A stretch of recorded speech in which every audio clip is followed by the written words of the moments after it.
చాలా సంతోషం మల్లేష్ గారు, నరేంద్ర గారు, అదేవిధంగా భాస్కర్ గారు, మిత్రుడు గౌతమరావు గారు, ఇక్కడ విచ్చేసినటువంటి పెద్దలందరికీ కూడా నమస్కరిస్తూ, ఈరోజు పుస్తకావిష్కరణ అంటే ఒకరు ఫోన్ చేసి ఇట్లా పోతున్నానన్నా మళ్ళీ వస్తాను కొద్దిసేపులో మీ దగ్గరికి అంటే, అరే పుస్తకాలు కూడా చదువుతున్నాయి వాళ్ళు ఏమంటారు, అందరూ రీల్స్ చూస్తారు కదా, అందరూ ఇంటర్నెట్ చూస్తారు కదా, పుస్తకాలు కూడా చదివే రోజులు ఉన్నాయంటారు. మళ్ళీ తిరిగి మొత్తం పుస్తకాల యుగాలు వస్తున్నాం మనం. ఇంకా భాస్కర్ గారు చాలా పుస్తకాలు రాశారు, 2 పుస్తకాలు. నేను మొన్న పార్టీ ఆఫీస్లో కూడా వారి యొక్క పుస్తకాన్ని ఇక్కడ విమోచన చేయడం జరిగింది. ఈరోజు పుస్తకాల ద్వారా చాలామంది మంచి విషయాలు, కొత్త విషయాలు దొరుకుతూ ఉన్నాయి. టీవీ ఎంత పాపులర్ అయినా న్యూస్ పేపర్ విలువ దగ్గలే, అది మనం గుర్తుపెట్టుకోవాలి.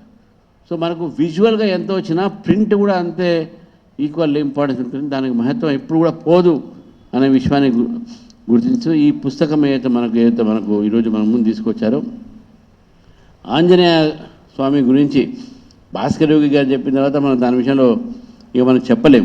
కానీ 2-3 విషయాలు. ఆంజనేయ అంటే వాడు స్వయం సేవక్ అన్నారు, నేను మా కార్యకర్త అంట.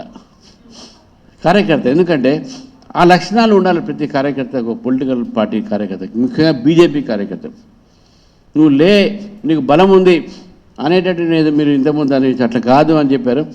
అట్లా కాకుండా ఈరోజు దేశవ్యాప్తంగా కూడా ప్రతి ఒక్క కార్యకర్త ఈరోజు దేశాన్ని రక్షించుకోవాలి. ఏ పార్టీ అయితే రాముని గుడి కట్టిందో దాన్ని మనం తీసుకొని రావాలి అనేది సంకల్పం ఈరోజు ప్రజల్లో బయలుదేరింది. మొన్న జరిగినటువంటి ఒక బీహార్ ఎలక్షన్స్ కానివ్వండి, లేకుంటే మీరు చూసినటువంటి మన జూబ్లీ హిల్స్ ఎలక్షన్ కూడా మీకు చెప్తాను. మీకు జూబ్లీ హిల్స్ ఎలక్షన్స్లో బీజేపీ ఓడిపోయిండొచ్చు, కానీ అక్కడ ఒక విషయం మనం చూడాలి, గెలిచింది ఎవరు? గెలిచింది ఎంఐఎం కాంగ్రెస్ పార్టీ సంబంధించినటువంటి ఒక 2 కాంబినేషన్ గెలిచారు. అంటే ఇప్పుడు కూడా మన సమాజం రియలైజ్ కాకపోతే,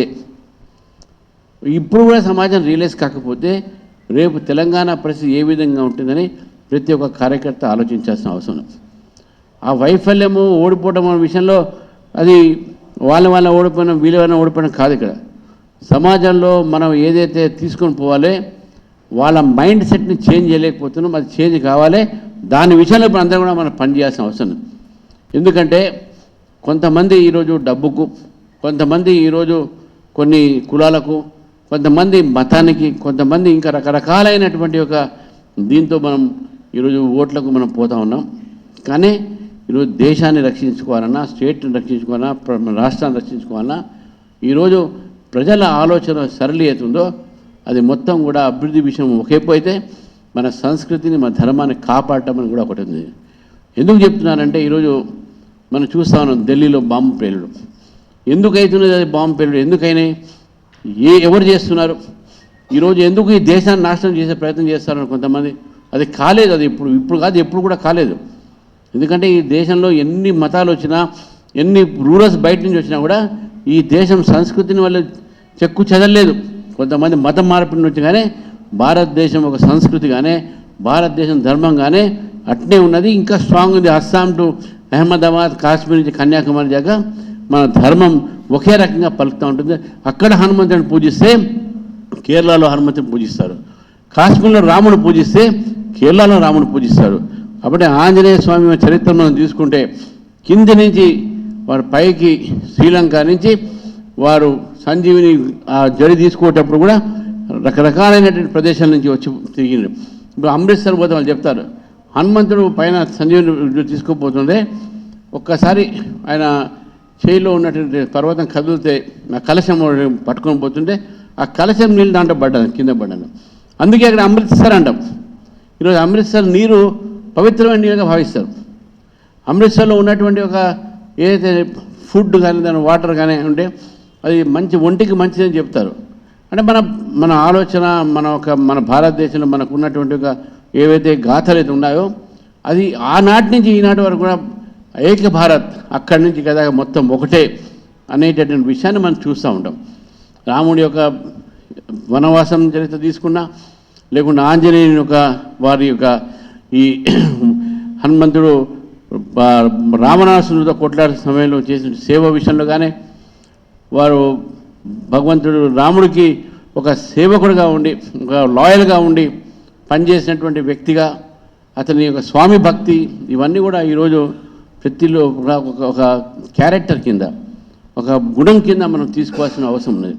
ఈ పుస్తకం ద్వారా బహుశా అనేక విషయాలు మనకి మొత్తం చదవలేదు, మొన్న రాణా ఇచ్చినప్పుడు కొద్దిగా తెలుసుకున్న దాని గురించి. కానీ ఏది ఉన్నప్పుడు కూడా మన భావి తరానికి మన ఒక ధర్మం గురించి, మన సంస్కృతి గురించి, మన దేవత గురించి చెప్పాల్సిన అవసరం లేదు. నేను ట్రెండ్ కూడా చూస్తూ ఉన్నాను. మీరు ఈరోజు పిల్లలు చూడండి, ఈరోజు నెట్ఫ్లిక్స్లో మహాభారత్ అనే యానిమేటెడ్ నడుస్తుంది. అది మామూలు సినిమా కన్నా ఎక్కువ చూస్తున్నారు. కురుక్షేత్ర నడుస్తూ ఉంది. మన 2-3 సినిమాలు వచ్చినాయి. హనుమాన్ అనే సినిమా ఏదో వచ్చింది. ఏదున్నా మళ్ళీ ప్రజల ఒక దృష్టి మళ్ళీ మన సంస్కృతి వైపు, మన ఆధ్యాత్మిక వైపు మళ్ళీ పెరుగుతూ ఉన్న విషయాన్ని గుర్తుపెట్టుకోవాలి. చెప్పారు, పూజలు పెరుగుతూ ఉన్నాయి, భక్తి పెరుగుతూ ఉన్నది. అది మన భారతదేశాన్ని కాపాడేది ఆ భక్తి, ఆ పూజలు, ఆ ధర్మం, ఆ సంస్కృతి మాత్రమే మనం కాపాడగలుగుతుంది. ఏ రోజైతే ధర్మం నష్టమవుతుందో ఆ రోజు భారతదేశం కూడా నష్టమవుతుందనే విషయాన్ని మనం గుర్తుపెట్టుకోవాలి. ఆ నష్టం జరగకుండా మన ధర్మాన్ని కాపాడుకునే అవసరం ఉంది. కాబట్టి ఇటువంటి పుస్తక రచయితల ద్వారా మన ధర్మాన్ని మనం కాపాడుకుంటున్నాం, మన భావి తరానికి మన ధర్మం గురించి చెప్తున్నాం, మన కర్తవ్యం గురించి చెప్తున్నాం. ఇక్కడ ఏంటంటే మనం చెప్పినంత కాదు, మనం చదివినంత మాత్రం కాదు, అది చదివిన తర్వాత నేను ఏం చేయాలి, ఆ కర్తవ్యం ఏంది మనది అనేది మనం ఆలోచించుకోవాలి. కాబట్టి ఈ పుస్తకం మనకు ధర్మాన్ని, మన కర్తవ్యాన్ని రెండింటిని కూడా మనం గుర్తు చేస్తుంది. ఆంజనేయ జీవన చరిత్ర నుంచి మనం నేర్చుకునేది మన కర్తవ్యం. అటు రాముడి కోసమా, దేశం కోసమా, ధర్మం కోసమా కాదు, ఆ కర్తవ్యం ఏముండాలి అనేటి ఆలోచన ఈ పుస్తకం ద్వారా మనందరూ కలగాలని చెప్పేసి కోరుతూ, మరి ఈ అవకాశం ఇచ్చిన అందరూ కూడా మరొకసారి ధన్యవాదాలు తెలుపుతున్నాను. వేరే కార్యక్రమాలు పోయేసాను కానీ భాస్కర్ గారి మొత్తం మాటలు విని పోదామని చెప్పి కూర్చున్నాను. ఎందుకంటే వారు చక్కగా చెప్పారు. ముఖ్యంగా వారికి నేను ప్రత్యేకమైనటువంటి ఒక ధన్యవాదాలు తెలుపుతా ఉన్నాను.